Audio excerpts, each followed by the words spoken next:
missing ballot. But be able to have a voice in my country is really important to me. Tonight, despite frustrations with the Postal Service, this college student went to extreme lengths to make sure his vote was counted. It affects everyone's life, my small decision. Tensions inside City Hall.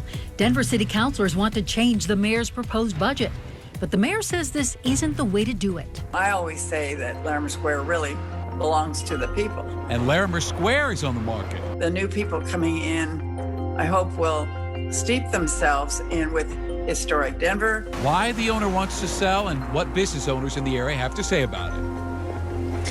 You hear it all the time. Your vote counts, and it does. And a Louisville man took that to heart. His parents sent his ballot to his college in North Carolina, but it never made it. So determined to make sure his voice is heard, he hopped on a plane to cast his vote. Denver7's Gary Brode sat down with the 21-year-old who stresses the importance of voting. It's been 5 months since Jonas Asner's last trip home. This visit has an important purpose. I had to fly home to vote. Asner's parents, Chris and Lisa Hall, sent his ballot to North Carolina on October 14th, where Jonas goes to school. I bought a priority mailer, 2 to 3 day. It still has not arrived. It was chilling for me that we couldn't rely on the mail. Fearing it wouldn't show up in time, the family was determined to get his vote in. It just became very clear that there was only one way our child was going to vote. That's right. And that was if he physically came here to vote.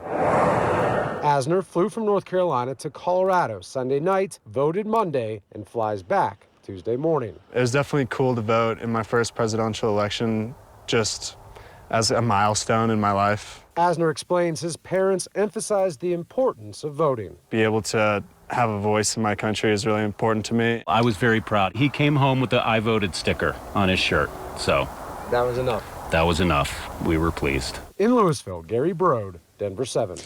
And we heard about Jonah's story through our partnership with ProPublica, a nonprofit investigative news organization.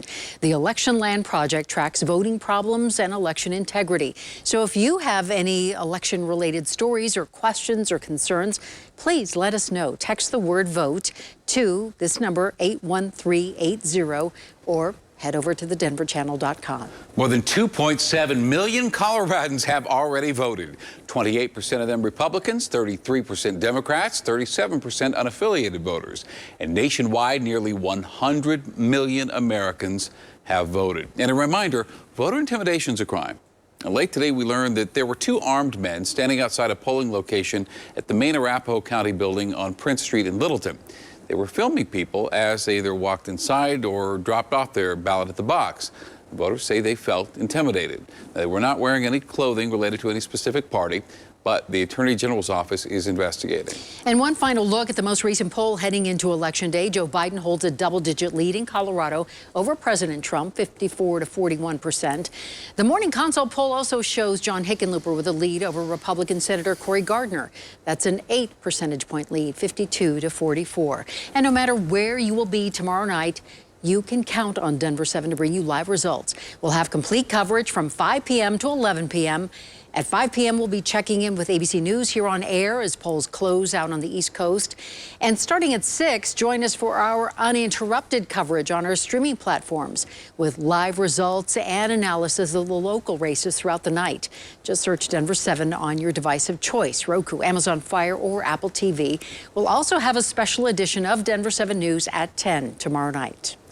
For the first time in nearly 30 years, Denver's Larimer Square is up for sale. And now there are questions about what the future holds for such a historic part of town. Denver7's Addie Guajardo takes us down memory lane and has more on why the owner is ready to pass on the torch. It's a vibrant block you won't find anywhere else. A piece of history that attracted Rob Horan. Such a vital part of the community. 14 years ago, he opened the doors at Dog Savvy. I get so many returning customers that come in from around the country and internationally that say that that's part of their Denver experience. Larimer Square, it's the heartbeat of creativity and charm, known for its unique shops and some of the best restaurants. But back in 1965, when Dana Crawford pitched the project, getting it funded and off the ground proved to be a struggle. Every day was a crisis. And it was very difficult to get it financed. She still remembers her first stroll. It was Skid Row. But the architecture and the history etched in each building told a story Crawford fought to bring to life. Really influenced preservation movement across America. Crawford sold the property in 1986 to a real estate company. In 1993, Jeff Hermison purchased Larimer Square. And now, after 27 years, he's put the block up for sale. It was new news to everybody. Hermison released a statement reading in part, "The time has come for a new generation to take the helm." He says he's ready to start a new chapter with his family. Little is known about the next owner or the price tag of the sale. I don't know who's buying it, but it's somebody from out of town. In a city buzzing with life, the roots of history run deep. And the word on the street, there's no place like Larimer. That we will continue with the philosophy of trying to really honor creativity and originality and history. Addie Guajardo, Denver7. The Denver Landmark Committee says Larimer Square is a historic district, and that will stay that way no matter who the buyer is. Denver City Councilors want to make changes to the mayor's 2021 budget, a move that caused tension inside City Hall. The mayor released his $1.3 billion budget in September, and tonight, Councilwoman Candy Cedebaca presented her proposal to reallocate funding into programs she sees a need for. Cedebaca wanted to amend $25 million worth to create programs that include a master lease program to help with affordable housing, a mobile trash service for people experiencing homelessness, and creating legal support for eviction defense.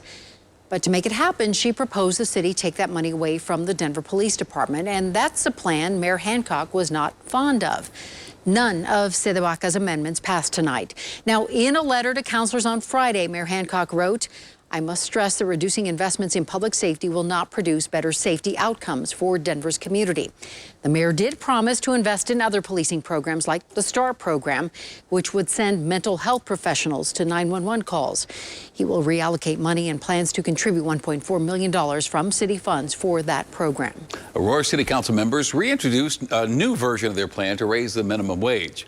The original plan called for a minimum wage to be $20 an hour by 2027. Council shot that plan down in September. The new plan increases the wage to $17 an hour by 2025, and currently the minimum wage there is $12 an hour. We are not seeing coronavirus numbers go down like we should. The state confirmed more than 2,200 new cases today. In total, more than 112,000 people tested positive in our state. And that is putting a strain on our hospitals. Right now, 858 hospital beds are in use, either with confirmed cases or suspected cases. And public health leaders warn if we stay on this path, our ICU capacity could be overwhelmed by January. And as the numbers rise, the rush to get tested is also increasing. Today, several Jefferson County testing centers ran out of tests. This site at the Lone Tree Arts Center had to turn people away by noon. And the city of Denver says its testing site at Paco Sanchez Park is swamped. The city will open a new testing site in the Clayton neighborhood tomorrow. It will be at Steele and 38th. Thanks in part to pretty good snowfall, fire crews are making progress against the two largest fires burning in our state, largest fires ever recorded. And tonight, all evacuation orders for the Cameron Peak fire are lifted. That one's 85% contained. And more areas in Grand County are back open after families were forced to leave last month because of the East Troublesome fire. That fire tonight, 37% contained, and most evacuation orders are lifted. And this one, I'm afraid we've learned, destroyed 300 homes. And we know Coloradans affected by the wildfires are still struggling tonight to get back on their feet, but you, our viewers, have really stepped up to help. And today, Call-A-Pack Produce reached out to Denver7 Gives, wanting to help feed fire victims and evacuees. They donated pallets of fresh produce to Food Bank of the Rockies. The charity says it is a lifeline for families. Maybe returning home to depleted food supplies and are finding themselves in need of help with food for the first time often in their lives. You've helped us raise more than $220,000 for wildfire victims through Denver7 Gives. You can still donate right now on thedenverchannel.com. Who gets to decide what's substantiated and what's not? A divisive election and a time when words mean the world. I feel like my freedom to express my support has been violated. Tonight we're going 360 as social media giants pull content from your news feeds. Questions about whether free speech is still being protected. 70s this week, but a big change in the 7-day forecast.